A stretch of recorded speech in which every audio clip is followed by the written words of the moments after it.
Hey everyone, welcome to this weekly Sidereal Astrology forecast for the week of April 29th through May 5th of 2024. All right, so this week we are coming off of a full moon from last week, and so it really is a week of implementation. We will be entering the third quarter moon around Wednesday, which is usually the part of the lunar cycle that's good to apply and implement the insights from the full moon. So good week of actions, good week of challenging ourselves to implement things, all based on any perspectives that we gained or where things have shifted last week.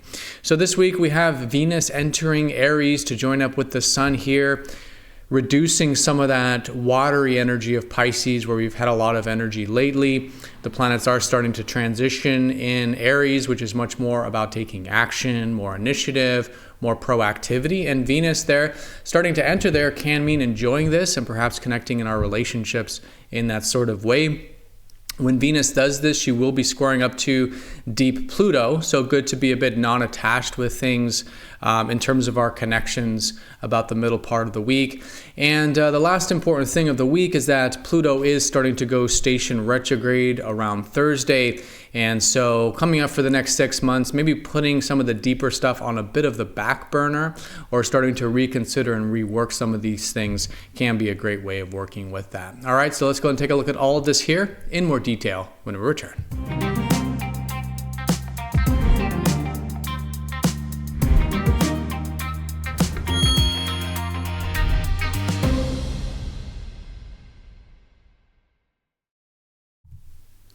Alrighty, so here is the sky for this week. We're going to look at this for each day of the week, starting first with Monday, April 29th. And as you can see here, we are using the visible sky on this channel, which is very different from mainstream astrology. You won't see the visible sky on mainstream astrology because unfortunately they don't use it. They use usually what is a seasonal system, which takes away from the sky. So if you are noticing the signs are different, like talking about Aries, maybe you're starting to expect some Taurus energy, definitely check out the link down below for more information on using the visible sky called True Sidereal Astrology. Okay, so let's do a little bit of a recap because we've had some sign changes recently. Like I said, the Sun just entered Aries last week, and now Venus is going to enter this week. So the planets are definitely staggering out of the deeper spiritual, inner, unconscious energies of Pisces, where we've had a lot of energy for what we could say has been the past couple months, really. And so it is still that way, though. We still do have Venus finishing here this week until Wednesday. Mercury is still here. He just went direct last week, so he's taking his time with his speed at the moment. And Mars has just entered, and so he's a very slow mover, and so he's still going to be here for about the next couple months anyways. So Pisces is still in effect. Pisces, and really this whole lunar cycle has been about Pisces. This last eclipse that we had, solar eclipse, the lunar cycle that we're still in, is still that solar eclipse cycle, and it was all in Pisces. And so it definitely is still the remainder of this week, especially into going into next week until we have that new moon, which is going to be around Tuesday, Wednesday of next week. We'll still definitely be in this watery energy. So good to be receptive, good to be following our soul, doing things that are more soul fulfilling in our lives, having a little bit more of that alignment with life, going with the flow, listening to our intuition, being guided from within. I think is still very important, especially with Mercury and Mars still here, for Mars the coming months even. But the energies are going into the more proactive energies of Aries, which is what we could say is the beginning of the Zodiac, which goes from the end point or the 0 point of Pisces to number one, the beginning, which is Aries. And so we probably already noticed that we're starting to view life through the lens of taking more initiative and being more proactive. Okay, and that's only to continue and only to probably increase as, again, the fast movers start to enter there. So good to view life in that way with the Sun, proactivity, initiative, and then, like I said, about midweek, Wednesday onward, starting to value that, starting to enjoy that, maybe even connect in our relationships in a bit more in that independent or direct sort of way. All right, so still definitely a week of blending the spiritual with the active, the receptive with the proactive, the unconscious with the more active, outer consciousness side of ourselves, and anything that is a blend between these two, I think has been and will continue to be a great way of working with these weeks. So coming into the week, we have Mars still kind of easing up out of that conjunction with Neptune, which perhaps has started a new beginning with that receptive action. Mars and Neptune is very much this Pisces-Aries combination that we've been talking about. Mars is the proactive, Neptune is the receptive. And so if there's been any new beginnings with this coming into this week where you're aligning your needs, your goals, how you're taking action in your life in a way that it is a little bit more receptive or is a little bit more soul guided, then I think this is great early in the week with that conjunction.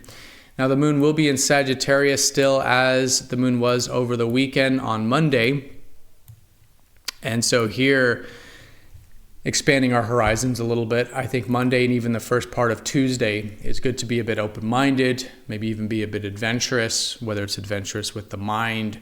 Sagittarius can be a great time for philosophy and abstract thinking, but also maybe literally, a little bit of adventure there can be good if you felt that energy over the weekend.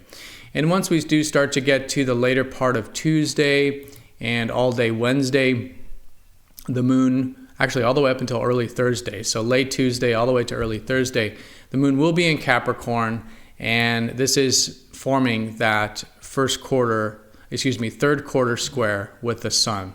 And so the quarters are very much about taking action anyways, but in the third quarter, it's much easier to do so. We're much more willing to do so. And this can arguably be the most productive or constructive phase of the whole lunar month. So if we think back to 3 weeks ago, when we had that solar eclipse, that was the new beginning to the current lunar month that we're in now.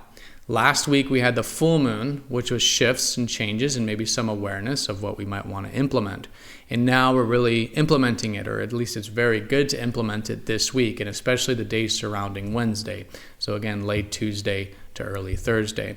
And Capricorn's about this anyways. Capricorn is about seeing the long-term view and mustering up patience, perseverance, discipline in general. And especially in a third quarter like this, it can be very constructive. So midweek, anything that's about aligning those short-term goals with our long-term goals, some of that proactivity of Aries with some of that discipline and patience of Capricorn, I think is great.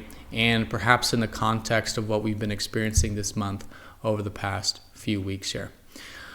All right, and this is the middle part of the week where Venus will start to enter Aries or get closer to Aries, like I was saying. So again, perhaps valuing and enjoying and connecting to life and to others, with others in a little bit more of that proactive and initiating sort of way, which can be very enjoyable. While Venus does this, she will be squaring Pluto, as all the fast movers have been squaring Pluto as they've been entering Aries at the moment. And this is because Pluto is just now starting to enter Capricorn. And so here, as it's been, I think, already important, a bit of non-attachment, okay? But Tuesday in particular, Wednesday, a bit of non-attachment to our values, to our enjoyments, and to our relationships, okay? So all the Venusian things. Venus rules the values and enjoyments of life, which can even be resources in the material world, which is her rulership of Taurus, but also her rulership of Libra is relationships as well. So non-attachment to the enjoyments, material aspects of life, and also to our relationships can help this process, because Pluto is ultimately helping us connect to these things or people in a much deeper way. And so anything that we can strip away in terms of unhealthy attachments, even some perhaps old patterns, some ways of holding on to things, some security blankets that Pluto likes to remove. And by being non-attached, we can help facilitate that removal, can be great. And then as a result, likely connecting to these things and relationships on a much deeper level, which is what Pluto with Venus ultimately wants us to do there. So that's going to be the Venus square Pluto there, Tuesday, Wednesday, as Venus starts to shift into that more fiery Aries energy.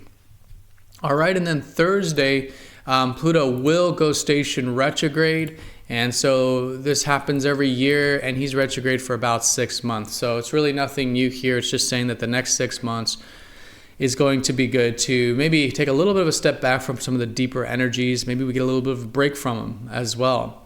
but good to rework, maybe rethink, and maybe go back and do some of that deeper healing or some of that deeper exploration that Pluto, again, helps us do, but in a way that's a little bit more like learning or reworking and kind of figuring things out instead of really applying it like he is when he's direct. So a little bit of a pause with this. We usually don't feel it because Pluto is such a slow-moving collective planet, but there could be some maybe collective things that are starting to shift in terms of this reworking process, for the next 6 months starting this week. So all in all, I would say it's a good week to maybe pause a little bit with some of the deeper stuff and maybe set some intentions for starting to go back and redo or reconnect with that deeper side of life there. Okay, and then Mars will be sextiling Pluto as that happens, and nothing major here, but Mars, again, that proactive planet, being in good harmony with deep Pluto can give us perhaps an opening to be a bit deep like that, especially with how we're asserting ourselves. And so sometimes with this feeling a bit self-empowered, a little bit, willing to dive deep, a little bit to remove obstacles, fight for what we want a little bit. It's a little bit of a harmony there between our egos of Mars and that deeper self of Pluto. And so just know there's an opening for that. Anything that does, again, require some of that proactivity, there is a bit of support to do it, perhaps a bit of deeper support to do it with Mars sextile Pluto around the Thursday, Friday, but especially Friday of this week. All right, once we do get to the later part of Friday, the moon will shift into Aquarius, and so that gives us a weekend here, really Thursday and Friday of Aquarius. And Aquarius is a bit of that visionary energy. So anything that's about forward thinking for the future and perhaps even a little bit collective as well, maybe spending time with our groups, friends, or community, but maybe even thinking about the world of that kind of collective, I think is great as well. So some of that future-oriented visionary energy can be great Thursday, Friday, and then the weekend we've got the moon in Pisces, again starting to finish up the current lunar month. So good weekend to perhaps start to let the energies die down as we gear for that new moon Tuesday and Wednesday of next week. And in Pisces, again, finishing up this whole lunar cycle about Pisces is perhaps, again, wrapping things up with a bit of that receptivity and soul connection. So good weekend for a little bit of that, maybe step back, a little bit of that, maybe alone time, a little bit more of that soul connection, or just aligning a little bit more to our soul, I think can be great. All right, everyone, so that's the week in a nutshell. Put simply, is that it's a week of implementation of the shifts that happened during last week's full moon. And really in the sense of this whole lunar cycle, we could say the last 3 weeks. And so good week for implementation, challenging ourselves, integrating. We'll be wrapping things up going into next week for this lunar month. Venus will be adding to the more proactive energy with her transit into Aries to join up with the sun. So great to be focused and connecting to life in a more of that fiery way, but still, of course, in the receptive way as we still have a lot of that Pisces energy. Venus will be squaring Pluto, so a bit of non-attachment to our enjoyments and connections. This middle part of the week can be great, helping us connect on a deeper level. Maybe starting to reconsider, rework some of the deeper things with Pluto retrograde, and then Pluto in a bit of support with that proactive Mars, giving us a bit of that maybe self-empowerment. All right, so everyone, have a fantastic week. Thank you so much for watching. Be sure to click the like button if you're watching this on YouTube. And if you haven't yet gotten your True Sidereal report, there's a link down below for that. There's a free version and a paid version if you'd like the full report along with that. But have a great week, everyone, and I'll see you all next time for the next astrology forecast. Take care.